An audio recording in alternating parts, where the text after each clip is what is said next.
ಪರಮ ಪೂಜ್ಯ ಸ್ವಾಮೀಜಿಯವರ ಪಾದಕಮಲಗಳಿಗೆ ಶ್ರದ್ಧಾಪೂರ್ವಕ ನಮನಗಳನ್ನು ಅರ್ಪಿಸುತ್ತಾ ನಾನು 4 ಮಾತನಾಡಕ್ಕೆ ಇಷ್ಟಪಡ್ತೇನೆ. ಇಲ್ಲಿವರೆಗೆ ನಮ್ಮ ಗುರುರಾಜ್ ಎಲ್ಲ ಹೇಳಿದರು ಹೇಗಿತ್ತು ಆಗ ಅಂತ. 1986ರಲ್ಲಿ ದೇವಸ್ಥಾನ ಆಯಿತು. ಆದರೆ ಆ ಗಣಪತಿ ಹಿಂದೆ ಒಂದಿದೆ ಪದ, ಪ್ರಶಾಂತ. ಪ್ರಶಾಂತ ಹೇಗೆ ಬಂತು? ಪ್ರಶಾಂತ ನಗರ ಆಯಿತು. ಪ್ರಶಾಂತ ನಗರ ಹೇಗಾಯಿತು ಅಂದರೆ ಅನೇಕರಿಗೆ ಈಗ ಬಂದವ್ರಿಗೆ ಗೊತ್ತಿಲ್ಲ. ನಮ್ಮ 9ನೇ ಕ್ರಾಸು 10ನೇ ಕ್ರಾಸು ಫಸ್ಟ್ ಮೈನ್ ರೋಡಿಂದ ಆ ಕಡೆ ಇರ್ತಕ್ಕಂಥದ್ದು, ಮತ್ತು ಈ ಕಡೆ ಎಲ್ಲ ಇದೆಲ್ಲ national housing cooperative society layout. 8ನೇ cross Amar Jyothi housing cooperative society layout. 7 ಮತ್ತು 6 Venkateshwara housing cooperative society layout. 10ರಿಂದ ಆಚೆಗೆ Kempegowda housing cooperative society layout. ಈ 4 ಲೇಔಟ್ಗಳಿತ್ತು ನಾನು ಬಂದಾಗ ಇಲ್ಲಿಗೆ.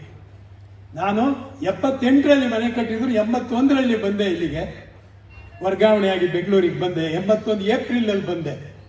81 ಆಗಸ್ಟಲ್ಲಿ ನಾವು ಪ್ರಶಾಂತ ನಗರ ಅಂತ ಹೆಸರಿಟ್ಟು, ಯಾರು ಕಾರ್ಪೊರೇಷನವರು ಇಟ್ಟಿದ್ದಲ್ಲ, ಬಡಾವಣೆಯವರೇ ಇಟ್ಟಿದ್ದು.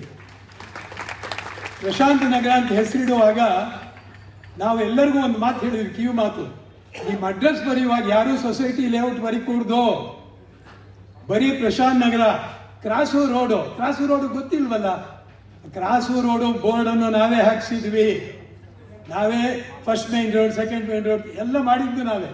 ನಾವು ಅಂದಾಗ ನಮ್ಮ ಅಸೋಸಿಯೇಷನ್ ಪ್ರಶಾಂತ ನಗರ ಕ್ಷೇಮಾಭಿವೃದ್ಧಿ ಸಂಘ ಇದು ಪ್ರಾರಂಭ ಆದಾಗ ಅದು 30/8/1981 38/1981 ಇದನ್ನು ಉದ್ಘಾಟನೆ ಮಾಡಿದ್ವಿ ನಮ್ಮ 9ನೇ ಕ್ಲಾಸ್ನಲ್ಲಿ. ಆವಾಗ ಟಾರ್ ರೋಡ್ಗಳು ಇರಲಿಲ್ಲ, ಬೀದಿ ದೀಪ ಇರಲಿಲ್ಲ, ಕೆಲವು ಸಹ ಲೇಔಟ್ಗಳಲ್ಲಿ ನೀರಿರಲಿಲ್ಲ. ಇದರ ಬಗ್ಗೆ ವಿಶೇಷವಾಗಿ ಗಮನ ಹರಿಸಿ ಅದನ್ನೆಲ್ಲ ಸಾಲ್ವ್ ಮಾಡಿದ್ವಿ ವೆಲ್ಫೇರ್ ಅಸೋಸಿಯೇಷನಿಂದ. ನಮಗೇನೋ ಒಂದು ಜಾಗ ಇರಲಿಲ್ಲ ಕಾರ್ಯಕ್ರಮ ಮಾಡೋಕ್ಕೆ. ನಮ್ಮ ಮಿತ್ರರಾದ ವರದರಾಜ್ ಅವರು ಬಂದಿದ್ದಾರೆ ಏನಾದರೂ? ಈ ಸೋಫಾಗೆ ಬನ್ನಿರಿ ದಯವಿಟ್ಟು. ಬನ್ನಿ. ವರದರಾಜ್ ಅವರು ನಮ್ಮ ವೆಲ್ಫೇರ್ ಅಸೋಸಿಯೇಷನ್ನ ಪ್ರಾರಂಭದಲ್ಲಿ ನಮ್ಮ ಜೊತೆ ಇದ್ದವರು. ಆವಾಗ ನಾವು ವೆಲ್ಫೇರ್ ಅಸೋಸಿಯೇಷನ್ ಮಾಡಿದ ದಿವಸನೇ 500 ಮರದ ಸಸಿಗಳನ್ನು ನೆಟ್ಟಿದ್ದೇವೆ. ನಮ್ಮ ರೋಡ್ನಲ್ಲಿ ನೋಡ್ಬೋದು ನೀವು ಮರಗಳನ್ನು. 9ನೇ ಕ್ರಾಸು ಎಲ್ಲ ಮಧ್ಯಾಹ್ನ ರಿಕ್ಷಾಗಳವ್ರು ಬಂದು ಊಟ ಮಾಡೋಕ್ಕೆ ತಣ್ಣಗಿದೆ ಅಂತ ಕೂತ್ಕೊಳ್ತಾರೆ. ಅವಕ್ಕೆಲ್ಲ ಆಯಸ್ಸು ಹುಟ್ಟಿದ್ದು ನಮ್ಮ ಏರಿಯಾದಲ್ಲಿ 38/81. ಏನಪ್ಪ ಅಷ್ಟೊಂದು ಜೋರಾಗಿ ಬಂತಲ್ಲ 9ನೇ ಕ್ಲಾಸು ಅಂದರೆ, ನಮ್ಮ ತಂದೆಯವರು 11 ಮರಗಳನ್ನು ಸಾಕಿದ್ರು. 11 ಮರ ಅವ್ರು ನೀರಾಗಿ ಬೆಳೆಸ್ತಾ ಇದ್ರು ನಮ್ಮ ತಂದೆಯವರು. 1983ರಲ್ಲಿ ನಾವು ಮಹಿಳಾ ಸಮಾಜ ನಮ್ಮ ಬಡಾವಣೆಯಲ್ಲಿ ಆಯಿತು. ಶ್ರೀಮತಿ ಮೀನಾಕ್ಷಿ ಆದಿನಾರಾಯಣವರು ಅಧ್ಯಕ್ಷಿಣಿಯಾಗಿಯೂ ವಿಜಯ ಕೃಷ್ಣಮೂರ್ತಿ ಕಾರ್ಯದರ್ಶಿಯಾಗಿಯೂ ಆವಾಗ ಮಹಿಳಾ ಸಮಾಜದ ಕಾರ್ಯಗಳನ್ನು ಪ್ರಾರಂಭ ಮಾಡಿದ್ವಿ. 84ರಲ್ಲಿ ನಮ್ಮ ವೆಲ್ಫೇರ್ ಅಸೋಸಿಯೇಷನ್ನ ಡೈರಿಯನ್ನು ನಾವು ಮಾಡಿದ್ವಿ. ಡೈರಿ ಶುರು ಮಾಡಿದ್ವಿ. ಆವಾಗ ಡೈರಿ ತಗೊಳ್ಳೋದು ಭಾಳ ಕಷ್ಟ ಇತ್ತು. ಆದ್ರಾಗ ನಮ್ಮ ಅಧ್ಯಕ್ಷರಾಗಿದ್ದಂಥ ಷಣ್ಮುಗ ಸುಂದರಂ ಅವರ ಒಂದು ಇನ್ಫ್ಲೂಯೆನ್ಸ್ ಇಂದ ನಮಗೆ ಡೈರಿ ಸ್ಯಾಂಕ್ಷನ್ ಮಾಡಿಸ್ಕೊಟ್ರು. ಡೈರಿ ಮಾಡಿದ್ವಿ. 84-85ರಲ್ಲಿ ಯೂತ್ ಕ್ಯಾಂಪ್ ಮಾಡಿದ್ವಿ 2 ವರ್ಷ. ಮೊದಲನೇ ವರ್ಷ 200 ಮಕ್ಕಳಿಗೆ 100 ರೂಪಾಯಿಗೆ 8 ದಿವಸದ ಕಾರ್ಯಕ್ರಮ. ಬೆಳಗ್ಗೆ ತಿಂಡಿಯಿಂದ ಮಧ್ಯಾಹ್ನ ಊಟ ಎಲ್ಲ. ಸಾಯಂಕಾಲ ಎಲ್ಲ ಪ್ರಶಾಂತ ನಗರ ಬಡಾವಣೆಯವರು ಸೇರಿ ಸಾಂಸ್ಕೃತಿಕ ಕಾರ್ಯಕ್ರಮ, ತಂದೆ ತಾಯಿಗಳು ಮಕ್ಕಳು ಎಲ್ಲ ಸೇರಿ ನಾಟಕಗಳು. ಆವಾಗ ಪ್ರಭಾತ್ ಕಲಾವಿದರ ಕಾರ್ಯಕ್ರಮ ನಡೆದಿದೆ. ಬೇಕಾದಷ್ಟು ಕಾರ್ಯಕ್ರಮಗಳನ್ನು ಮಾಡಿದ್ವಿ. ಇವಾಗ 2 ವರ್ಷ ಮಾಡಿದ್ವಿ. 82ರಲ್ಲೇನೆ ಸ್ವಾಮಿ ಗಣೇಶಾನಂದ ಅಂತ ಕನ್ನಡದವರು ಹರಿದ್ವಾರದಿಂದ ಬಂದು ಗೀತಾಜ್ಞಾನ ಯಜ್ಞ ನಡೆಸ್ಕೊಟ್ರು. ಅದು ವರದರಾಜ್ ಮನೆಯಲ್ಲಿ ನಡೀತು.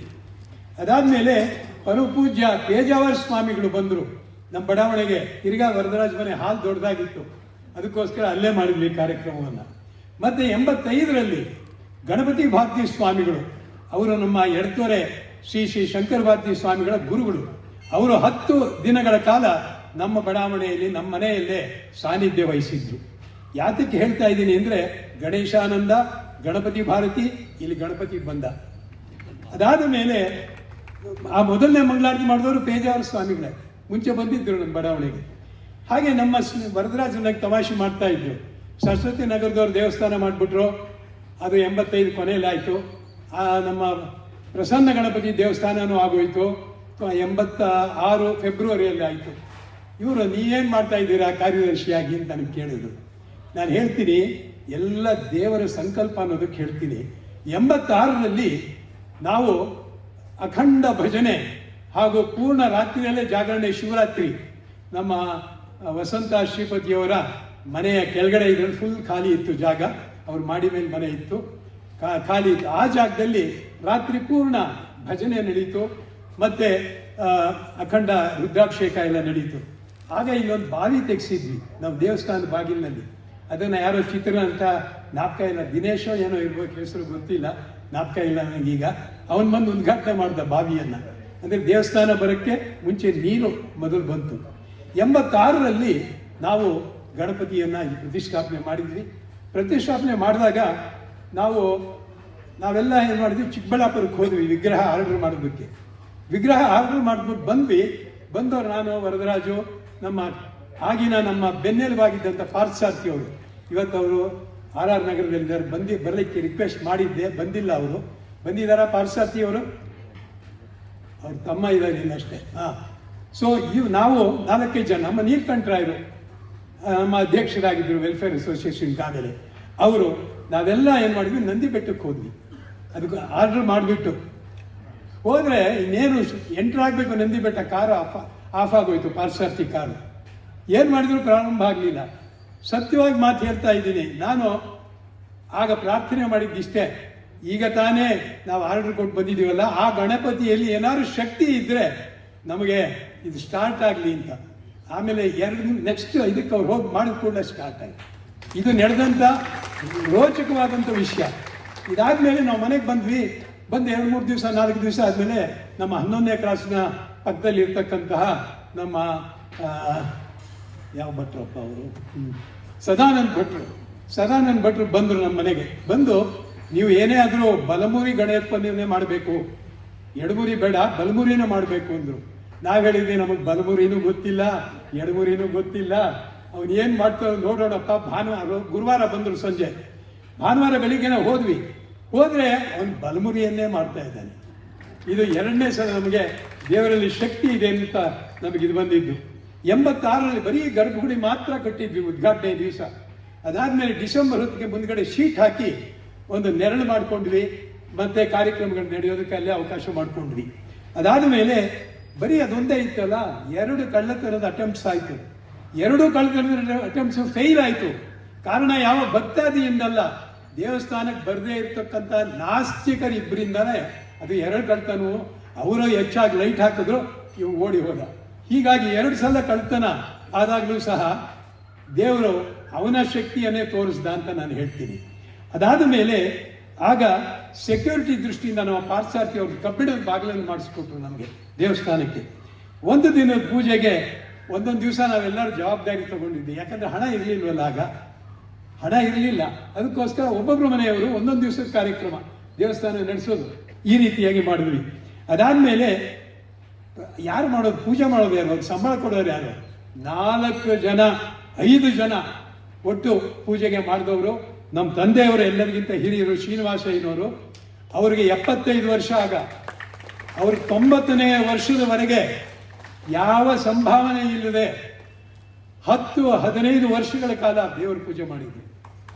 ಅವ್ರ ಜೊತೆಗೆ ಭಜನೆ ಕೇಸರಿ KS ಕೃಷ್ಣಮೂರ್ತಿ, NA ಮೂರ್ತಿಗಳು ಅಂತ ಈ ಮನೆಯಲ್ಲಿ ಇದ್ರು. ಭೋಜರಾಜ್ ಅವರು ನಮ್ಮ ಹಿಂದ್ಗಡೆ ಇದ್ರು. RV ದ್ವಾರಕಾನಾಥ್. ಇವರು 5 ಜನ. ಈಗ ನಾನು ಹೇಳ್ತೀನಿ, ಬೇಜಾರು ಮಾಡ್ಕೋಬಾರ್ದು, ಈಗಿಂತ ಹೆಚ್ಚು ಶಿಸ್ತಿನಿಂದ ನಿಷ್ಠೆಯಿಂದ ಆಗ ಪೂಜೆ ನಡೀತಾ ಇತ್ತು. ಯಾಕೆ, ಎಲ್ಲ ಸ್ವಾರ್ಥ ಇಲ್ಲ ನೋಡಿ, ಎಲ್ಲರೂ ಸಂಭಾವನೆಯಿಂದ ಕೆಲಸ ಮಾಡೋರು, ಆಸಕ್ತಿ ಇತ್ತು. ಅದರಿಂದ ಆಗ ಅಷ್ಟು ಚೆನ್ನಾಗಿ ಪೂಜೆ ನಡೀತಾ ಇತ್ತು. ಸೊ ಅದೇ ದಿವಸ ಬೆಳಿಗ್ಗೆ ಪ್ರತಿಷ್ಠಾಪನೆ ಆಗಿದೆ. ಸಾಯಂಕಾಲ ಮೊದಲನೇ ದಿವಸವೇ ಲಲಿತಾ ಸಹಸ್ರನಾಮ ಪಾರಾಯಣ ಶುರುವಾಯಿತು. ಮೀನಾಕ್ಷಿ ಆದಿನಾರಾಯಣವರು, ನನ್ನ ಶ್ರೀಮತಿ ವಿಜಯ ಕೃಷ್ಣಮೂರ್ತಿ ಅವರ ನೇತೃತ್ವದಲ್ಲಿ ಮೊದಲನೇ ದಿವಸವೇ ಲಲಿತಾ ಸಹಸ್ರನಾಮ ಪಾರಾಯಣ ಆಯಿತು. ಅದು ಚಾರವಾಗಿ ನಡೆದುಕೊಂಡು ಬಂದಿದೆ. ಅದಾದ ನಂತರ ನಾವು ದೇವಸ್ಥಾನ ಬೆಳೆದಿದ್ದನ್ನು ನೋಡೋದಾದರೆ 86ರಲ್ಲಿ ದೇವಸ್ಥಾನ ಗಣಪತಿ ಪ್ರತಿಷ್ಠಾಪನೆ ಆಯಿತು. 88ರಲ್ಲಿ ವಿಮಾನ ಗೋಪುರ ಅಂದರೆ ಗರ್ಭಗುಡಿ ಮೇಲೆ ಇರ್ತಕ್ಕಂಥ ಗೋಪುರ 88ರಲ್ಲಾಯಿತು. ಗರ್ಭಗುಡಿಯ ಸಭಾಂಗಣ ಬರೀ ಮೇನ್ ಹಾಲ್ ಮುಂದ್ಗಡೆ ಮಾತ್ರ 89ರಲ್ಲಾಯಿತು. 95ರಲ್ಲಿ ಹಿಂದ್ಗಡೆ ಹಾಲು ಅಡುಗೆ ಮನೆ ಅದು 95ರಲ್ಲಿ ಮಾಡಿದ್ವಿ. ರಾಜಗೋಪುರ ಮುಂದ್ಗಡೆ ಇರೋದು 2004ರಲ್ಲಿ ಮಾಡಿದ್ವಿ. ಅದನ್ನು ಹೆಬ್ಬೂರು ಸ್ವಾಮಿಗಳು ಬಂದು ಉದ್ಘಾಟನೆ ಮಾಡಿದ್ರು. ಈ ಮೊದಲನೇ ವಿಮಾನ ಗೋಪುರವನ್ನು ಶಿವಗಂಗಾ ಸ್ವಾಮಿಗಳು ಬಂದು ಉದ್ಘಾಟನೆ ಮಾಡಿದ್ರು. ಆಮೇಲೆ 2006ರಲ್ಲಿ ಧ್ಯಾನ ಮಂದಿರವನ್ನು ಮಾಡಿದ್ವಿ. ಅಂದರೆ 86ರಿಂದ 2006 20 ವರ್ಷದಲ್ಲಿ ನಮ್ಮ ಕನ್ಸ್ಟ್ರಕ್ಷನ್ ಎಲ್ಲ ಮುಗಿದೋಯ್ತು. ಇನ್ನು ಯಾವ ಟ್ರಸ್ಟ್ ಬಂದರೂ ಮುಂದೆ ನಮ್ಮ ತಲೆ ಹೋದ್ಮೇಲೂ ಏನು ಮಾಡೋಕ್ಕೆ ಜಾಗ ಇಲ್ಲ ನಮಗೆ. ಬೇರೆ ಕೊಂಡ್ಕೊಂಡು ಎಲ್ಲರೂ ಬೇರೆ ಕಡೆ ಮಾಡಬೇಕಷ್ಟೆ. ಎಲ್ಲವನ್ನು 20 ವರ್ಷದಲ್ಲಿ ಗಣಪತಿ ನಡೆಸ್ಕೊಂಡ. ಅದಾದ ನಂತರ 2010ರಲ್ಲಿ ಗರ್ಭಗುಡಿಯ ಬಾಗಿಲವಾಡಕ್ಕೆ ಬೆಳ್ಳಿ ಕವಚವನ್ನು ಹಾಕಿದ್ವಿ. ವಜ್ರ ಕಿರೀಟವನ್ನು ಗಣಪತಿಗೆ ಅವನು ಮಾಡಿಸಿಕೊಂಡ. 2016ರಲ್ಲಿ ಪೂರ್ಣ ವಜ್ರಾಂಗಿ ಹಾಗೂ ಬೆಳ್ಳಿ ಪ್ರಭಾವಳಿ ಬೆಳ್ಳಿ ಪೀಠ ಇದು 2016ರಲ್ಲಾಯಿತು. ಅಂದರೆ 30 ವರ್ಷಕ್ಕೆ ಒಡವೆಗಳು ಎಲ್ಲ ಆಯಿತು ಅವನಿಗೆ. ಎಲ್ಲವನ್ನು ಮಾಡಿಕೊಂಡ ಗಣಪತಿ. ನಾವು ಯಾರ್ಯಾರು ಕೆಲವರು ನಮ್ಮ ಬಂದು ಹೇಳ್ತಾರೆ, ಕೃಷ್ಣಮೂರ್ತಿ ಹೇಳಿದ್ರು ಏನು ಬೇಡವಂತೆ ಎಲ್ಲ ಇದೆಯಂತೆ ಅಂತ ಹೇಳಿದ್ರು. ಯಾವ್ದಾದ್ರು ಬಡವ್ರ ದೇವಸ್ಥಾನಕ್ಕೆ ಕೊಡ್ತೀವಿ ಅಂತ.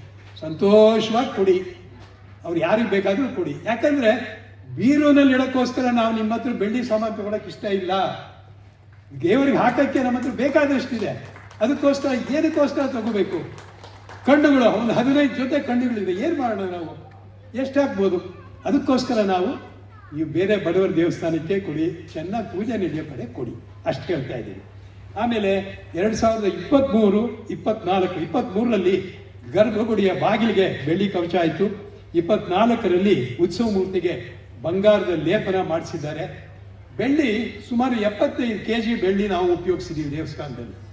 ಯಾತಕ್ಕೆ ಹೇಳ್ತಾ ಇದ್ದೀನಿ ಅಂದರೆ ಈಗಿನ ಬೆಲೆ ನೀವು ನೋಡಿಬಿಟ್ರೆ ಗೊತ್ತಾಗುತ್ತೆ 75 kg ಎಷ್ಟಾಗುತ್ತೆ ಅಂತ. ಆಗ ಒಂದೇ ಒಬ್ಬ ಚಂದ್ರಶೇಖರ್ ರೆಡ್ಡಿ ಅಂತ ಒಬ್ಬರಿದ್ದರು, ಬಾಡಿಗೆಗೆ ಬಂದಿದ್ರು. ಅವಾಗ ನಮ್ಮ 8ನೇ ಕ್ಲಾಸಲ್ಲಿದ್ದರು. ಈಗ ಅವರು ಯಶವಂತಪುರ ಆ ಕಡೆ ಎಲ್ಲೋ ಇದ್ದಾರೆ, ಆಂಧ್ರದವರು. ಸುಮ್ಮನೆ ದಾರಿಯಲ್ಲಿ ಹೋಗುವಾಗ ಕೇಳಿದ್ರು. ನಾನು ಹೇಳಿದೆ ಈ ಥರ ಬೆಳ್ಳಿದು ಮಾಡಿಸ್ಬೇಕು ಅಂತಿದ್ದು. ಎಷ್ಟು kg ಬೇಕಾಗ್ಬೋದು ಅಂದರು. ನಾನು ಹೇಳಿ ಸುಮಾರು 40 kg ಇದೆ.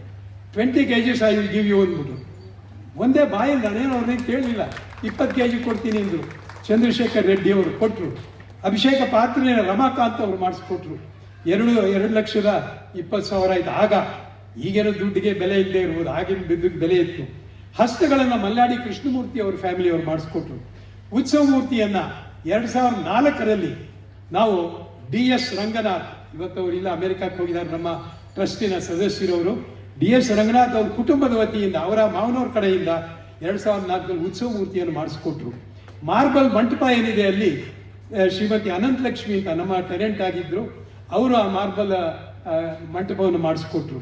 ಪ್ರಥಮ ಪ್ರಾಕಾರೋತ್ಸವ ಅಂದರೆ ರಥವನ್ನು ಮಾಡಿ ಪ್ರಥಮ ಪ್ರಾಕಾರೋತ್ಸವವನ್ನು ಸೆಪ್ಟೆಂಬರ್ 2004ರಲ್ಲಿ ನಾವು ನಡೆಸಿದ್ವಿ. ಮತ್ತು ದೇವಸ್ಥಾನದಲ್ಲಿ ನಾನು ಈಗಾಗಲೇ ಹೇಳಿದಾಗ ಎಲ್ಲ ಒಡವೆಗಳು ಬಂದಿದೆ. 2006ರಲ್ಲಿ ನಾವು ಏರ್ ಕಂಡೀಷನ್ಡ್ ಹಾಲನ್ನು ಕಟ್ಟಿದ್ವಿ, ಧ್ಯಾನ ಮಂದಿರವನ್ನು. ಎಷ್ಟು ದೇವಸ್ಥಾನಗಳಲ್ಲಿ ಏರ್ ಕಂಡೀಷನ್ ಹಾಲ್ ಇರೋಕ್ಕೆ ಸಾಧ್ಯ? ಯಾಕೆಂದರೆ ನಾವೇನು ಆದಾಯಕ್ಕೋಸ್ಕರ ಕಟ್ಟಿಲ್ಲ ಅದನ್ನು. ಯಾರಿಗೋ ಟ್ರಸ್ಟಿನವರಿಗೂ ಸಹ ಅದನ್ನು ಉಪಯೋಗಿಸೋಕ್ಕೆ ಅವಕಾಶ ಕೊಡೋಲ್ಲ ನಾವು. ಬರೀ ಧಾರ್ಮಿಕ ಕಾರ್ಯಕ್ರಮಗಳು ಅಥವಾ ಸಮಾಜಮುಖಿ ಕಾರ್ಯಕ್ರಮಗಳು ಹಣ ತಗೊಳ್ಳದೆ ವಿತೌಟ್ ಕಲೆಕ್ಟಿಂಗ್ ಮನಿ ನಾವು ಅದನ್ನು ಕೊಡ್ತಾ ಇದ್ದೀವಿ. ಯಾತಕ್ಕೆ ಅಂದರೆ ದುಡ್ಡು ಸಂಪಾದನೆಗೋಸ್ಕರ ನಾವು ಹಾಲು ಕಟ್ಟಿಲ್ಲ, ಅದಕ್ಕೆ ಯಾರಿಗೂ ಕೊಡೋದಿಲ್ಲ ನಾವು. ಸೊ ಅದು 2006ರಲ್ಲಾಯಿತು. ದೇವರಿಗೆ ಅಲಂಕಾರ ಸೇವೆಗಳು, ಈಗ ಬೇಕಾದಷ್ಟು ಅಲಂಕಾರಗಳು ನಡೀತಾ ಇರುತ್ತೆ. ಆಗ ಅಲಂಕಾರ ಮಾಡೋರು ಯಾರೂ ಇರಲಿಲ್ಲ. ಎಲ್ಲ ನಾವು ಹೇಳಿದ್ನಲ್ಲ, ಎಲ್ಲ ಹಿರಿಯರೇ ಇದ್ದವರು, ಎಲ್ಲ ನಮ್ಮ ಹಳ್ಳಿಲಿದ್ದವರು, ನಮ್ಮ ತಂದೆ, ಹೀಗೆ. ಆಗ ದೇವರಿಗೆ ಅಲಂಕಾರ ಸೇವೆಗಳು 1990ರಿಂದ ನಡೀತಾ ಇತ್ತು. ಅಲಂಕಾರ ಮಾಡ್ತಾ ಇದ್ದವರು KE ಜೈರಾಮ್ ಅಂತ ಒಬ್ಬರು, ನಮ್ಮ ಶಶಿಧರ್ ನೀಲ್ಕಂಠರಾವ್ ಮಗ, ಅವರ ಹೆಸರು ನಾನು ಬರ್ಕೊಂಡಿದ್ದೀನಿ, ಯಾಕಂದ್ರೆ ಅವರು ಪಾಪ ಬಂದು ಮಾಡ್ತಾ ಇದ್ರು. ಮಲ್ಲೇಶ್ವರಮಲ್ಲಿ ಕಾಶಿ ವಿಶ್ವೇಶ್ವರ ದೇವಸ್ಥಾನ ಅಲ್ಲಿ ಅರ್ಚಕರು ಬಂದು ಮಾಡೋರು. ನಾವ್ಯಾರು ಅಲಂಕಾರ ಮಾಡಿಸ್ಬೇಕು ಅವ್ರಿಗೆ ಫೋನ್ ಮಾಡ್ಬೇಕು, ಬರ್ತೀಯನಪ್ಪ ಅಂತ. ಆಮೇಲೆ ಮಾಡ್ತಾ ಇದ್ವಿ. ಈಗ ಬಿಡಿ, ನಮ್ಮ ಅರ್ಚಕರೆಲ್ಲ ನಿರ್ವಹಣೆ ಎಲ್ಲ ಮಾಡಿಕೊಂಡು ಚೆನ್ನಾಗಿ ಕಲ್ತ್ಕೊಂಡಿದ್ದಾರೆ. ಎಲ್ಲ ಅಲಂಕಾರಗಳನ್ನು ಅವರೇ ಮಾಡ್ತಾರೆ. ಮತ್ತು ಏನಪ್ಪ ಇತ್ತೀಚೆಗೆ ರಾಮನವಮಿ ಸಂಗೀತ ಕಚೇರಿ ನಮ್ಮ ಇವರು ಮುರಳೀಧರ್ ಅವರ ನೇತೃತ್ವದಲ್ಲಿ ನಡೀತು ರಾಮನವಮಿ ಕಾರ್ಯಕ್ರಮ. ಆದರೆ ರಾಮನವಮಿ ಕಾರ್ಯಕ್ರಮ ಮೊದಲನೇ 1988ರಲ್ಲಿ ನಡೀತು. ಪ್ರತಿ ವರ್ಷವೂ ಮಾಡ್ಕೊಂಡು ಬಂದಿದ್ದೀವಿ. ಇಂಥ ದೊಡ್ಡ ದೊಡ್ಡ ಆರ್ಟಿಸ್ಟ್ ಕರೆದಿಲ್ಲದೆ ಇರ್ಬೋದು, ದೊಡ್ಡ ಸಭಾಂಗಣ ಇಲ್ಲದೆ ಇರ್ಬೋದು, ಇರ್ತಕ್ಕಂಥ ದೇವಸ್ಥಾನದಲ್ಲೇ ತ್ಯಾಗರಾಜ ಆರಾಧನೆಯನ್ನ 88ರಿಂದ ನಡೆಸ್ಕೊಂಡು ಬರ್ತಾ ಇದ್ದೀವಿ. ಮತ್ತೆ ಲಲಿತಾ ಸಹಸ್ರನಾಮ ನಾನು ಹೇಳಿದೆ, 64 ದಿವಸದ ಕಂಟಿನ್ಯೂಯಸ್ ಪ್ರವಚನ ಮಾತಾಜಿ ಪ್ರಜ್ಞಾನಮಯಿ ಭಾರತಿಯವರು ಅವರು ನಡೆಸ್ಕೊಟ್ರು ಲಲಿತಾ ಸಹಸ್ರನಾಮದ ಬಗ್ಗೆ. ಅಂದರೆ ಅರ್ಥ ಹೇಳೋದು ನಾಮಗಳಿಗೆ. ಅದೇ ರೀತಿ ವೇದಾಂತ ದೃಷ್ಟಿಯಿಂದ ಲಲಿತಾ ಸಹಸ್ರನಾಮದ ಬಗ್ಗೆ ಪ್ರವಚನ ಮಾಡಿದವರು ಪರಮಪೂಜ್ಯ ಪರಮಾನಂದ ಭಾರತಿ ಸ್ವಾಮಿಗಳು, ಅವರು ಬಂದು ನಡೆಸ್ಕೊಟ್ಟಿದ್ದಾರೆ.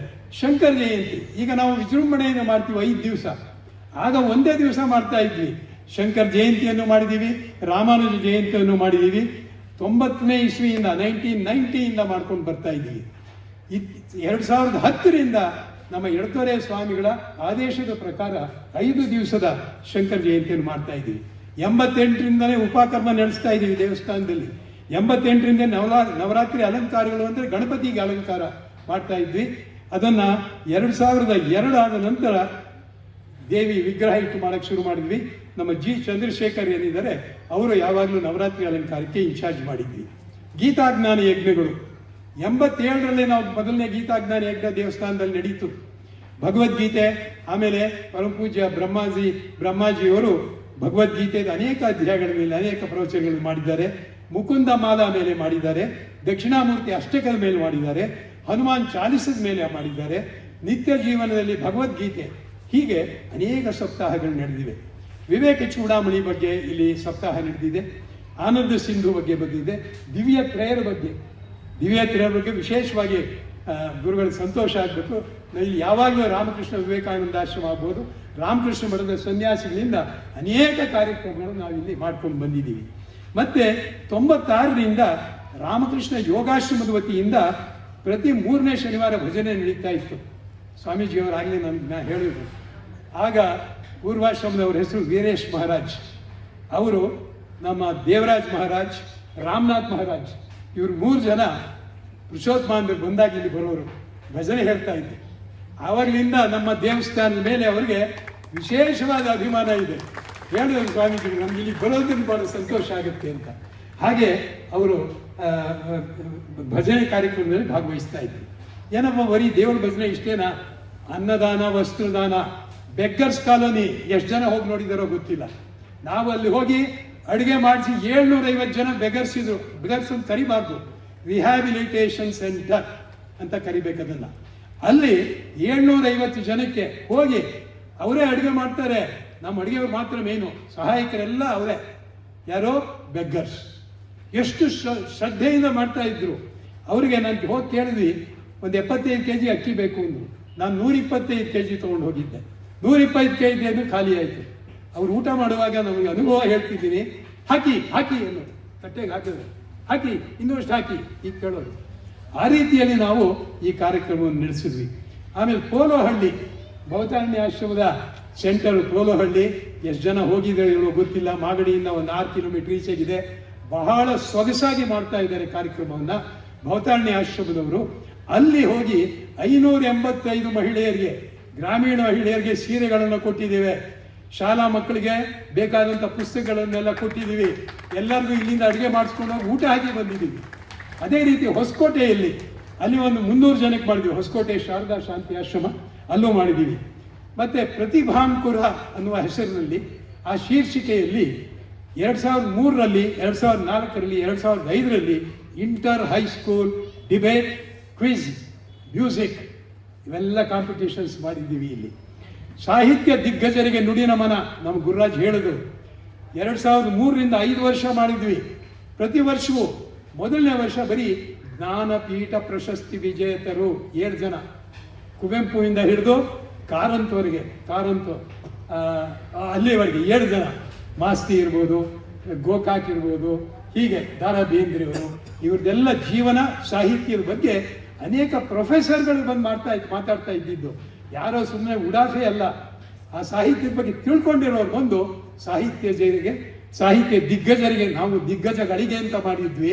ಒಂದ್ಸಲ ನಮ್ಮ ಶತಾವಧಾನಿ ಗಣೇಶ್ ಬಂದಾಗ ದಿಗ್ಗಜಗಳಿಗೆ ತಪ್ಪು ಹೇಳಬಾರ್ದು, ದಿಗ್ಗಜರಿಗೆ ಮಾಡಿ ಅಂತ ಅವ್ರು ಹೇಳಿದರು, ನನಗೆ ಜ್ಞಾಪಕ ಇದೆ. ಸೊ ಹಾಗೆ ಮಾಡಿದ್ವಿ. ಆ ಕಾರ್ಯಕ್ರಮಗಳಲ್ಲಿ ನಮಗೆ ತುಂಬ ಸಹಾಯ ಮಾಡಿದವರು ಹರದನಹಳ್ಳಿ ಅಶ್ವಥ್ ನಾರಾಯಣ ಅವರು ಭಾಳ ಸಹಾಯ ಮಾಡಿದ್ರು. ರಾಮಕೃಷ್ಣ ಮಿಷನ್ ಈಗಿನ ಅಧ್ಯಕ್ಷರು ಬೇಲೂರು ಮಠದಲ್ಲಿ ಸ್ವಾಮಿ ಗೌತಮಾನಂದಜಿ ಅವರು ಇಲ್ಲಿಗೆ ಬಂದಿದ್ದಾರೆ. ಅವರು ಕರ್ನಾಟಕದವರು, ಇಲ್ಲಿ ನಮ್ಮ ದೇವಸ್ಥಾನಕ್ಕೆ ಬಂದಿದ್ದಾರೆ. ಈಗ is head of Ramakrishna Math in India. Swami Harshanandaji ಅವರು, ಅವರ ಕೃಷಿಯನ್ನು ನೀವು ಕೇಳಬೇಕೆಂದ್ರೆ 30 ವರ್ಷಗಳ ಅವರ ಸತತ ಶ್ರಮದಿಂದ ಒಂದು ಎನ್ಸೈಕ್ಲೋಪೀಡಿಯಾ ಮಾಡಿದ್ದಾರೆ. ನಮ್ಮ ಧಾರ್ಮಿಕ ಪದಗಳ ಬಗ್ಗೆ, ನೀವೊಂದು ಪದ ಹೊಡೆದ್ರೆ ಸಾಕು ಧಾರ್ಮಿಕ, ಅದ್ರ ಬಗ್ಗೆ ವಿಷಯ ಬರುತ್ತೆ. 3 ವಾಲ್ಯೂಮ್ ಇದೆ ಎನ್ಸೈಕ್ಲೋಪೀಡಿಯಾ. ನಾವೆಲ್ಲ ಸನಾತನಿಗಳು, ಹಿಂದೂಗಳು ಅಂದಾಗ ಸನಾತನಿಗಳು ಅಂತ ನಮ್ಮ ಗುರುರಾಜ್ ಹೇಳ್ತಾ ಇರ್ತಾರೆ. ಎಲ್ಲ ಸನಾತನಿಗಳು ಮನೆಯಲ್ಲಿ ಇಟ್ಕೊಳ್ಬೇಕಾದಂಥ ಪುಸ್ತಕ ಇದು ಎನ್ಸೈಕ್ಲೋಪೀಡಿಯಾ. 3 ವಾಲ್ಯೂಮ್ ಇದೆ ಈಗ. ಅದು ಸ್ವಾಮಿ ಹರ್ಷಾನಂದರ ಕೊಡುಗೆ. ಅದಾದ್ಮೇಲೆ ಸ್ವಾಮಿ ಪುರುಷೋತ್ತಮಾನಂದರು, ಅವ್ರ ಹೆಸರು ಹೇಳಕ್ಕೆ ನಮ್ಗೆ ಎಷ್ಟು ಆನಂದ ಆಗುತ್ತೆ ಅಂದರೆ, ಅವರಿಂದ ನಾವು ಅನೇಕ ವಿಷಯವನ್ನು ಕಲ್ತ್ಕೊಂಡಿದ್ದೀವಿ. ಮೊದಲನೇದು ಡಿಸಿಪ್ಲಿನ್, ಎರಡನೇದು ಟೈಮ್ ಅಂದರೆ ಟೈಮು. ಅವರು ಇಲ್ಲಿಗೆ ಬಂದಾಗ ಲೇಟಾಗಿ ಬಂದವ್ರು ಹೇಳೋರು, ನಾನು ಎಷ್ಟೋ ದೂರದಿಂದ ಬಂದಿದ್ದೀನಿ ಸಮಯಕ್ಕೆ ಸರಿಯಾಗಿ, ನೀವು ಇಷ್ಟೊತ್ತಿಗೆ ಬರ್ತೀರಲ್ಲ ಅಂತ ಕೇಳೋರು. ಅಷ್ಟು ಅವರಿಂದ ನಾವು ಕಲ್ತಿರೋದು ಬೇಕಾದಷ್ಟು. ಅವರ ಭಜನೆಗಳನ್ನು ನೀವು ಹೋಗಿ ಯೂಟ್ಯೂಬಲ್ಲಿ ಹಾಕಿದ್ರೆ ಸುಮ್ಮನೆ ಸ್ವಾಮಿ ಪುರುಷೋತ್ತಮಾನಂದ ಅಂತ ಹೊಡೀರಿ, ಭಜನೆ ಕೇಳಿ ಆನಂದ ಆಗುತ್ತೆ. ಅಂಥ ಸ್ವಾಮಿಗಳು ನಾವು ಇದು ಮಾಡಿದ್ರು. ಸ್ವಾಮಿ ಜಗದಾತ್ಮಾನಂದರು ಬದುಕಲು ಕಲಿಯಿರಿ ಅಂತ 2 ವಾಲ್ಯೂಮ್ ಇದೆ ಅವ್ರ ಬುಕ್ಕು, ಅದನ್ನು ಓದಬೇಕು. ಅದೆಲ್ಲ ಮಾಸ್ಟರ್ ಪೀಸ್ಗಳು. ಜಗದಾತ್ಮಾನಂದರು ಅವರು ಇಲ್ಲಿಗೆ ಬಂದು ಹೋಗಿದ್ದಾರೆ. ಸ್ವಾಮಿ ರಾಘವೇಶಾನಂದಜಿ ಅವರೀಗ ತಮಿಳುನಾಡಿನಲ್ಲಿ ಅವರು ಇದ್ದಾರೆ. ಅದಾದ ಮೇಲೆ ಸ್ವಾಮಿ ವೀರೇಶಾನಂದರು ತುಮಕೂರು, ಸ್ವಾಮಿ ನಿರ್ಭಯಾನಂದರು, ಈಗ ಸ್ವಾಮಿ ಅಭಯಾನಂದರು, ಆ ಗ್ರೂಪ್ನವರು ಅನೇಕರು ನಮ್ಮ ಇಲ್ಲಿಗೆ ಪಾದಾರ್ಪಣೆ ಮಾಡಿದ್ದಾರೆ. ಚಿನ್ಮಯ ಮಿಷನ್ನಿದು ಹೋದರೆ, ಚಿನ್ಮಯ ಮಿಷನ್ನಿನ ಚಿನ್ಮಯಾನಂದ ಆದಮೇಲೆ ನೆಕ್ಸ್ಟ್ ಹೆಡ್ ಚಿನ್ಮಯ ಮಿಷನ್ಗೆ ಸ್ವಾಮಿ ತೇಜೋಮಯಾನಂದರು ಇಲ್ಲಿಗೆ ಬಂದಿದ್ದಾರೆ. ನಮ್ಮ ಮನೆಯಲ್ಲಿ ಭಿಕ್ಷೆ ಸ್ವೀಕರಿಸಿದ್ದಾರೆ. ಸ್ವಾಮಿ ಬ್ರಹ್ಮಾನಂದರು ಅವರು ಎಷ್ಟು ಸಲ ಬಂದಿದ್ದಾರೆ ಅಂದರೆ ನಮ್ಮ ಪರಮ ಸಂತೋಷ ಕೊಟ್ಟಿದ್ದಾರೆ ನಮಗೆ. ಯಾತಕ್ಕೆ ಹೇಳ್ತಾ ಇದ್ದೀನಿ ಅಂದರೆ, ಯಾವಾಗಲೂ ನಾವು ಕೊಡ್ತೀವಿ ದುಡ್ಡನ್ನು. ನಮ್ಮ 25ನೇ ವರ್ಷಕ್ಕೋತ್ಸವ ಆದಾಗ, ಸಿಲ್ವರ್ ಜೂಬಿಲಿ ಆದಾಗ 50,000 ರೂಪಾಯಿ ಚೆಕ್ ಕೊಟ್ಟರು ಬ್ರಹ್ಮಾನಂದರು. ನಾವು ಹೋದ್ವಿ 4 ಜನ ಟ್ರಸ್ಟೀಸ್, ನೆಕ್ಸ್ಟ್ ಡೇ ಟ್ರಸ್ಟ್ ವಾಪಸ್ ಕೊಡೋಕ್ಕೆ. ಚೆಕ್ ಬೇಡ ಸ್ವಾಮೀಜಿ, ಖಂಡಿತ ನಿಮ್ಮಿಂದ ಸಹಾಯ ಬೇಡ, ನಾವು ಪರವಾಗಿಲ್ಲ ಅಂತ. ಇಲ್ಲ ನಾನು ಸಂತೋಷದಿಂದ ಕೊಡ್ತಾ ಇದ್ದೀನಿ ನಿಮ್ಮ ಆ್ಯಕ್ಟಿವಿಟೀಸ್ಗೆ ಅಂತ ಹೇಳಿ 50,000 ರೂಪಾಯಿ ಕೊಟ್ಟರು. ಹಾಗೆ ಯಾತಕ್ಕೆ ಹೇಳ್ತಿದ್ದೀನಿ ಅಂದರೆ, 2010-11ರಲ್ಲಿ ನಾವು 25ನೇ ವರ್ಷ ಸಿಲ್ವರ್ ಜೂಬಿಲಿ ಆಚರಿಸಿದಾಗ ಅವರಿಗೆ ಆರೋಗ್ಯ ಸರಿ ಇರಲಿಲ್ಲ. 7 ದಿವಸ ನಿಂತುಕೊಂಡು ಪ್ರವಚನ ಮಾಡಿದ್ದಾರೆ, 1.5 ಗಂಟೆ. ಅವ್ರು ಬೇರೆಯವ್ರನ್ನೇ ಕಳಿಸ್ಬಿಡ್ಬೋದಾಗಿತ್ತು, ಸ್ವಾಮಿಗಳನ್ನ ಕಳಿಸಲಿಲ್ಲ. ಅವರೇ ನಿಂತುಕೊಂಡು 1.5 ಗಂಟೆ, 6:30 ಇಂದ 8:00ವರೆಗೂ ನಿಂತುಕೊಂಡು ಪ್ರವಚನ ಮಾಡಿದ್ರು. ಅಷ್ಟು ಅವ್ರಿಗೆ ಸಂತೋಷ ಈ ಬಡಾವಣೆಯನ್ನು ನೋಡಿದಾಗ. ಮತ್ತು ಶೃಂಗೇರಿ ಮಹಾ ಸನ್ನಿಧಾನ ಅವರು ಬಂದಿದ್ದಾರೆ, ಎಡ್ತೊರೆ ಸ್ವಾಮಿಗಳು ಬಂದಿದ್ದಾರೆ, ಹೆಬ್ಬೂರು ಸ್ವಾಮಿಗಳು ಹಿಂದೆ ಇದ್ದವರು ಬಂದಿದ್ದಾರೆ, ಈಗಿರೋರು ಈಗ ಸದ್ಯಕ್ಕಿಲ್ಲ, ಅದಾದ್ಮೇಲೆ ನೆಕ್ಸ್ಟ್ ಇವರು ಬಂದಿದ್ದಾರೆ. ಶಿವಗಂಗಾದವರು ಹಿಂದಿದ್ದವರು ಬಂದಿದ್ದರು, ಈಗಿರೋರು ಅವರು ಇಲ್ಲ, ಈಗ ಅವರು ಬಂದಿದ್ದಾರೆ. ಸ್ವರ್ಣವಲ್ಲಿ ಸ್ವಾಮಿಗಳು ಬಂದಿದ್ದಾರೆ. ರಾಘವೇಶ್ವರ ಭಾರತಿಗಳು ಅವರೇ ಧ್ಯಾನ ಮಂದಿರ ಉದ್ಘಾಟನೆ ಮಾಡಿದ್ರು. ತಲಕಾಡು ಸ್ವಾಮಿಗಳು ಬಂದಿದ್ದಾರೆ. ಬೆಳಗೂರು ಬಿಂದು ಮಾಧವ ಶರ್ಮಾ ಅವರು ಬಂದಿದ್ದಾರೆ. ಕುಕ್ಕೆ ಸುಬ್ರಹ್ಮಣ್ಯ, ನಾವೆಲ್ಲ ಸಂಗೀತದ ಹೇಳ್ತೀವಲ್ಲ, ಅವರು ಸನ್ಯಾಸಿಗಳಾಗಿದ್ದಾಗ ಇಲ್ಲಿ ಬಂದು ವಿಜಯನಗರ ಮ್ಯೂಸಿಕ್ ಸೆಂಟರ್ ಏನೋ ಅದು ಸಂಗೀತ ಸಭೆ, ವಿಜಯನಗರ ಸಂಗೀತ ಸಭೆಯ ಮೊದಲನೆಯ ಕಾರ್ಯಕ್ರಮ ನಮ್ಮ ದೇವಸ್ಥಾನದಲ್ಲಿ ನಡೀತು. ವಿದ್ಯಾಭೂಷಣರು ಆಗ ಸ್ವಾಮಿಗಳಾಗಿದ್ದರು. ಆಗ ನಾವು ಬಾತ್ರೂಮ್ ಕಟ್ಸಿದ್ವಿ, ಸ್ವಾಮಿಗಳು ಬರ್ತಿದ್ದಾರೆ ಸ್ನಾನಕ್ಕೆ ಅಂತ. ಏನೂ ಇರಲಿಲ್ಲ ಅವಾಗ, ಕಟ್ಸಿದ್ವಿ. ಹಿಂದ್ಗಡೆ ಒಂದು ಶೆಡ್ ಥರ ಕಟ್ಸ್ಕೊಂಡಿದ್ವಿ. ಅದಾದ ಮೇಲೆ ರಾಜರಾಜೇಶ್ವರಿ ನಗರದ ಶ್ರೀ ಜಯೇಂದ್ರ ಸರಸ್ವತಿ ಸ್ವಾಮಿಗಳು ಬಂದಿದ್ದಾರೆ, ನಮ್ಮ ಸಿಲ್ವರ್ ಜೂಬಿಲಿ ಬಂದಿದ್ದರು. ಭವತಾರಣ್ಯ ಆಶ್ರಮದ ಮಾತಾಜಿ ವಿವೇಕಮಯಿ ಬಂದಿದ್ದಾರೆ. 2006ರಲ್ಲಿ ಪರಮಪೂಜ್ಯ ರಂಗಪ್ರಿಯ ಸ್ವಾಮಿಗಳು ಆ ದಿವಸ ಸಿರ್ಸಿಯಿಂದನೋ ಕುಮಟಾದಿಂದನೋ ಹೊರಟು ಅಲ್ಲಿಂದ ಪ್ರಯಾಣ ಮಾಡ್ಕೊಂಡು ಇಲ್ಲಿಗೆ ಬಂದು ಸಾಯಂಕಾಲ ನಮ್ಮ ದೇವಸ್ಥಾನದಲ್ಲಿ ಭಾಗವಹಿಸಿ 5,000 ರೂಪಾಯಿ ಕಾಣಿಕೆ ಕೊಟ್ಟು ಹೋದವರು ಅವರು ರಂಗಪ್ರಿಯ ಸ್ವಾಮಿಗಳು. ಹಾಗೆ ನಾವು ಸ್ಮರಣ ಸಂಚಿಕೆ ಮಾಡಿದ್ದೀವಿ. 1990ರಲ್ಲಿ ಒಂದು ಮಾಡಿದ್ವಿ, 2011ರಲ್ಲಿ ಒಂದು ಮಾಡಿದ್ವಿ.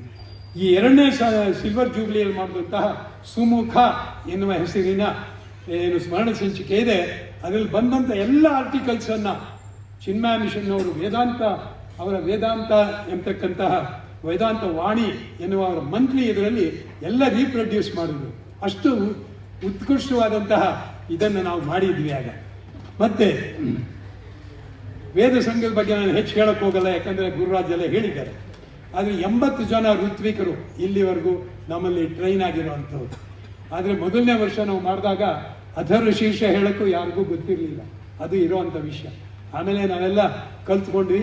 ಆಮೇಲಿಂದ ಯಾವ ದೇವಸ್ಥಾನದಲ್ಲೂ ಇಷ್ಟು ಜನ ಮಂತ್ರ ಹೇಳಕ್ಕೆ ಸೇರೋಲ್ಲ, ಯಾವ್ದಾದ್ರು ಸೇರೋದಿದ್ದರೆ ಬಂದು ನಮ್ಗೆ ಹೇಳಿ, ನಾವು ಹೋಗಿ ನೋಡ್ತೀವಲ್ಲಿ. ಎಲ್ಲೂ ಸೇರೋದಿಲ್ಲ.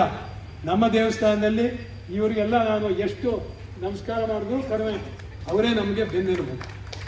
ಮಹಿಳಾ ಸಮಾಜ ನಾನು ಆಗಲೇ ಹೇಳಿದೆ 83ರಲ್ಲಾಯಿತು. ಎಲ್ಲ ಹಬ್ಬ ಹರಿದಿನಗಳು, ಎಲ್ಲ ಸತ್ಸಂಗ ಕಾರ್ಯಕ್ರಮಗಳು ನಡೆಸ್ತಾ ಇದ್ವಿ. ಬಾಲ್ ವಿಹಾರ ತರಗತಿಗಳು ಆಗ ಕುಮಾರಿಯರಾಗಿದ್ದು ಈಗ ಶ್ರೀಮತಿಯರಾಗಿರುವ ಸ್ಮಿತಾ, ಪ್ರೀತಿ, ರೋಹಿಣಿ, ಪ್ರೀತಾ ಅವ್ರ ತಾಯಿ ಬಂದಿದ್ದಾರೆ, ಮತ್ತು ಶ್ರೀಮತಿ ಸ್ಮಿತಾ ಅವರ ತಂದೆ ಬಂದಿದ್ದಾರೆ, ರೋಹಿಣಿ ದೇವರಾಜ್ ಮಗಳು, ಅನುಷಾ, ಶಿವರಂಜಿನಿ, ಇಂಚರ, ಇವರೆಲ್ಲ ಸೇವೆ ಮಾಡಿದ್ದಾರೆ. ಬರೀ ಏನಪ್ಪ ಹೆಣ್ಮಕ್ಳು ಮಾಡ್ತಾ ಇದ್ದಾರೆ ಅಂದರೆ, ಗಂಡು ಮಕ್ಕಳಿಗೆ ಇನ್ನೂ ಆಸಕ್ತಿ ಬಂದಿಲ್ಲ. ಗಂಡು ಮಕ್ಕಳು ಇನ್ನೂ ಬೇಕಾದಷ್ಟು ಕಲ್ತ್ಕೊಂಡಿದ್ದಾರೆ, ಆದರೆ ಎಲ್ಲ ಸಂಕೋಚ. ಅದು ನಮ್ಮ ವೀಕ್ನೆಸ್, ಹಿಂದೂ ಧರ್ಮದಲ್ಲಿ ಇರುವಂಥ ವೀಕ್ನೆಸ್ ಅದು. ಗಂಡು ಮಕ್ಕಳೊಬ್ಬರು ಬರಲ್ಲ, ಎಲ್ಲ ಹೆಣ್ಮಕ್ಳೇ. ಎಲ್ಲ ಕೆಲಸಕ್ಕೆ ಹೋಗ್ತಾರೆ, ಇಲ್ಲಿ ಬಂದು ಕೆಲಸ ಭಾನುವಾರ ದಿವಸ ಬಂದು ಬಾಲ್ ವಿಹಾರ ನಡೆಸ್ಕೊಡ್ತಾರೆ. 1/7/2008 ಯೋಗ ತರಗತಿಗಳನ್ನು ಪ್ರಾರಂಭ ಮಾಡಿದ್ವಿ. ಮತ್ತೆ ವಿಜಯನಗರದಲ್ಲಿ ವಿವೇಕಾನಂದರ ಪ್ರತಿಮೆ ಇದೆ, ನೀವೆಲ್ಲ ಹೋಗಿ ನೋಡಿರ್ತೀರ, ಯಾವತ್ತಾದ್ರೂ ಖಂಡಿತ ನೋಡಿರ್ತೀರ, ಮೇನ್ ರೋಡ್ ಪಕ್ಕದಲ್ಲೇ ಇದೆ. ಆಗ 7 ದಿವಸಗಳ ಕಾಲ ವಿವೇಕಾನಂದರ ಜೀವನದ ಬಗ್ಗೆ, ಅವರ ತತ್ವಗಳ ಬಗ್ಗೆ ಸ್ವಾಮಿ ನಿರ್ಭಯಾನಂದರು ಇಲ್ಲಿ ಉಪನ್ಯಾಸವನ್ನು ನೀಡಿದರು. 7 ದಿವಸ ನಮಗೆ ನಮ್ಮ ಮನೆಯ ಸಾನ್ನಿಧ್ಯ ಕೊಟ್ಟಿದ್ದರು ನಿರ್ಭಯಾನಂದರು. 2014ರಲ್ಲಿ 12 ಜನವರಿ ವಿವೇಕಾನಂದರ ಜನ್ಮದಿನ. ಆ ದಿವಸ ಅದನ್ನು ಉದ್ಘಾಟನೆ ಮಾಡಲಾಯಿತು. 2018-19ರಿಂದ ನಾವು ಆರ್ಥಿಕವಾಗಿ ದುರ್ಬಲರಾದಂತಹ ಕುಟುಂಬಗಳಿಗೆ, ಮಕ್ಕಳಿಗೆ 6 ತಿಂಗಳು ಫೀಸ್ ಕೊಡುವಂಥ ಕಾರ್ಯಕ್ರಮವನ್ನು ಪ್ರಾರಂಭ ಮಾಡಿದ್ವಿ. ಅದು ಬಾಲ್ವಿಹಾರನಿಗೆ ಬರ್ತಕ್ಕಂಥವರು. ಬಾಲ್ವಿಹಾರಿನಲ್ಲಿ ನಮ್ಮ ಸಂಖ್ಯೆ ಆಗ ಹೈಯೆಸ್ಟ್ 240 ಮಕ್ಕಳು ಬಾಲ್ವಿಹಾರಿಗೆ ಬರ್ತಾ ಇದ್ರು. ಚಿನ್ಮಯ ಮಿಷನ್ ಅವರಿಗೆ ಆಶ್ಚರ್ಯ, ಎಲ್ಲೂ ಇಲ್ಲ, ಆ ಥರ ನಡೀತಾ ಇತ್ತು. ಈಗ ಜನಗಳಿಗೆ ಆಸಕ್ತಿ ಕಡಿಮೆ ಆಗಿದೆಯೋ ಏನೋ ಗೊತ್ತಿಲ್ಲ, ನಮ್ಮಲ್ಲಿ ಬೇಕಾದಷ್ಟು ಅದಕ್ಕೋಸ್ಕರ ಮಾಡ್ತಾ ಇದ್ದಾರೆ. ಈಗ ಸಂಖ್ಯೆ 80ಕ್ಕೆ ಇಳಿದಿದೆ. 2017-18ರಲ್ಲಿ ರಾಮಾಯಣ ಪಾರಾಯಣ ಮಾಡಿದ್ವಿ. ಸುಮಾರು 1 ತಿಂಗಳ ಕಾಲ ಪೂರ್ಣ ರಾಮಾಯಣ ಪಾರಾಯಣ ಮಾಡಿದ್ವಿ. 17-18 19ರಲ್ಲಿ ಭಾಗವತ ಪಾರಾಯಣ ಮಾಡಿದ್ವಿ, ಗುರುಚರಿತ್ರೆ ಪಾರಾಯಣ ಮಾಡಿದ್ವಿ. 20ರಿಂದ ಕಾರ್ತಿಕ ದೀಪೋತ್ಸವ ನಡೆಸ್ತಾ ಇದ್ದೀವಿ. ಮತ್ತೆ ಭಾರತೀಯ ಸಂಸ್ಕೃತಿ ಶಿಬಿರ 2008ರಲ್ಲಿ 2019ರಲ್ಲಿ ಮಾಡಿದ್ವಿ. ಮತ್ತೆ 2016ರಿಂದ ಗುರುರಾಜನ 15 ವರ್ಷದಿಂದ ನಾನು ಇದ್ದಿದ್ದೆ ಅಂದರು. ಅವರು ನಾವು ತಗೊಂಡಿದ್ದು ಫೆಬ್ರವರಿ 2016. ಈಗ ಕೊನೆಗೆ ಹೇಳ್ತೀನಿ, ಬರೀ ನಾವು ಅದು ಇದು ಮಾಡಿದ್ವಿ, ಬೇರೆ ಯಾವುದೋ ಸಂಸ್ಥೆ, ಎಷ್ಟೋ ಜನ ಹೇಳ್ತಾರೆ ನಿಮ್ಮದು ನೀರು ಸಂಸ್ಥೆಯವರು ಬೇರೆಯವ್ರಿಗೆ ಯಾಕೆ ಕೊಡಬೇಕು ಅಂತ. ನನಗೆ ಎಷ್ಟೋ ಸಲ ನಮ್ಮ ಟ್ರಸ್ಟಲ್ಲಿ ಕೇಳಿದವ್ರು ಇದ್ದಾರೆ. ಹಾಂ, ಒಪ್ಕೋತೀನಿ. ಶಕಟಪುರ ಸ್ವಾಮಿಗಳು ಬಂದಿದ್ರು, ಮತ್ತೆ ಅವರ ಮನೆಯಲ್ಲೇ ಅವ್ರಿಗೆ ಅವಾಗ ಅವಕಾಶ ಕೊಟ್ಟಿದ್ರು. ನಮ್ಮ ಮುರಳೀದವ್ರ ಮನೆಯಲ್ಲೇ ಅವ್ರ ವಾಸ್ತವ್ಯ ಫುಲ್ಲು, ಒಂದು 40 ಜನ ಬಂದಿದ್ರು ಆಗ ಸ್ವಾಮಿಗಳ ಜೊತೆ.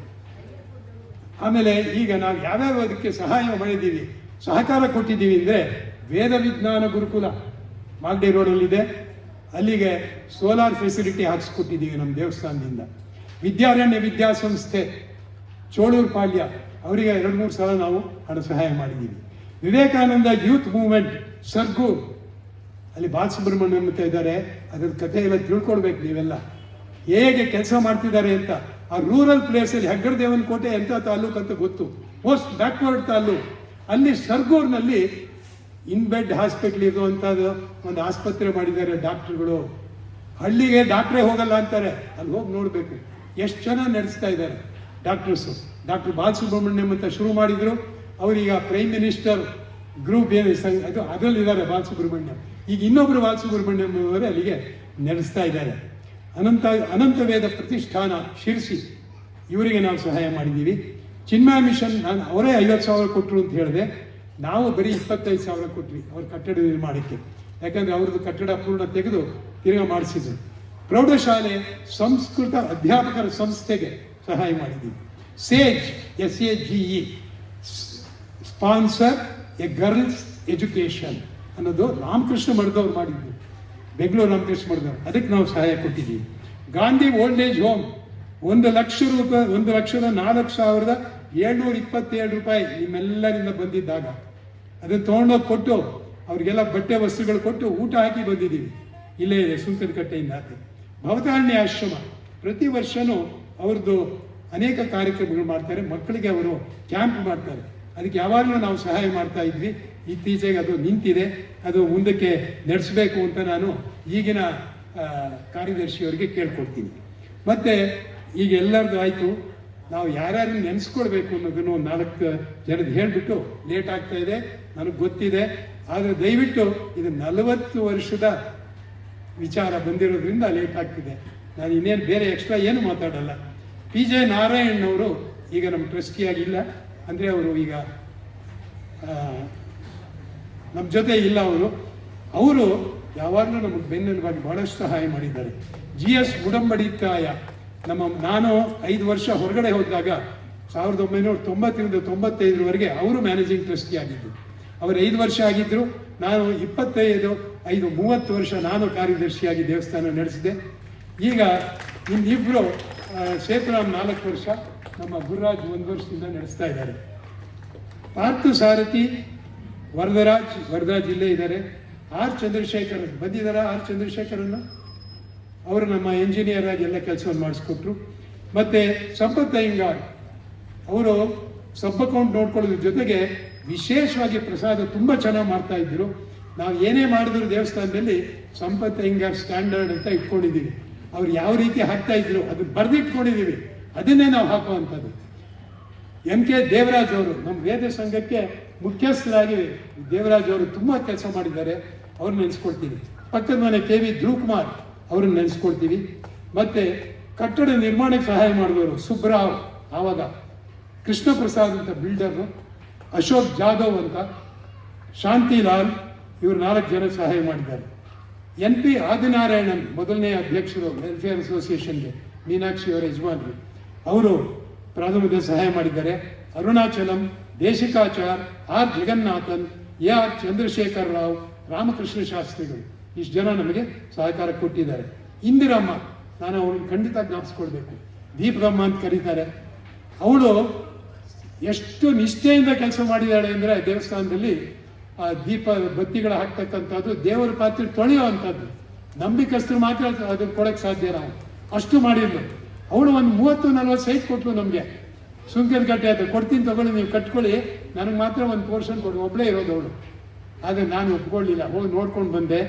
ನಾನು ಸರಿಯಮ್ಮ, ಇದನ್ನು ನೋಡ್ಕೊಳ್ಳೋದು ಜವಾಬ್ದಾರಿ ಯಾರಿಗಿದೆ, ಮಿಸ್ಯೂಸ್ ಆಗಬಾರ್ದು ಅಂದ್ಬಿಟ್ಟು ನಾನು ನಿರಾಕರಿಸಿದೆ. ಆಮೇಲೆ ಜನರೇಟರ್ಗೆ 60,000 ರೂಪಾಯಿ ಕಟ್ಟಲು ಅವಳು, ಮರೆಯೋಕ್ಕಾಗಲ್ಲ ನಾನು. ಮತ್ತು ನಾಗರಾಜ್ ಶೇಟ್ ನಮ್ಮ ಇದ್ದರು, ಆವಾಗಲೇ ಇದ್ದಾರೆ ಏನೋ ಗೊತ್ತಿಲ್ಲ. ಈಗ ನಮ್ಮ ಗಣೇಶ್ ಜ್ಯುವೆಲರ್ಸ್, ಒಂದೇ ಹೇಳೋಕ್ಕೆ ಇಷ್ಟಪಡ್ತೀನಿ. ಒಂದು ಸಲ ಇದೇ ರೀತಿ ವಾರ್ಷಿಕೋತ್ಸವದಲ್ಲಿ ಬೆಳ್ಳಿ ಕಂಬ ಇಲ್ಲಿತ್ತು. ಆಗಿನ ನಮ್ಮ ಯಾರು ಕಾರ್ಯಕರ್ತರಿದ್ದರೋ ತಗೊಂಡೋಗಿ ಇಟ್ಕೊಳ್ಳಿಲ್ಲ, ಬೆಳ್ಳಿ ಕಂಬ ಹೋಯಿತು, 2 ಬೆಳ್ಳಿ ಕಂಬ.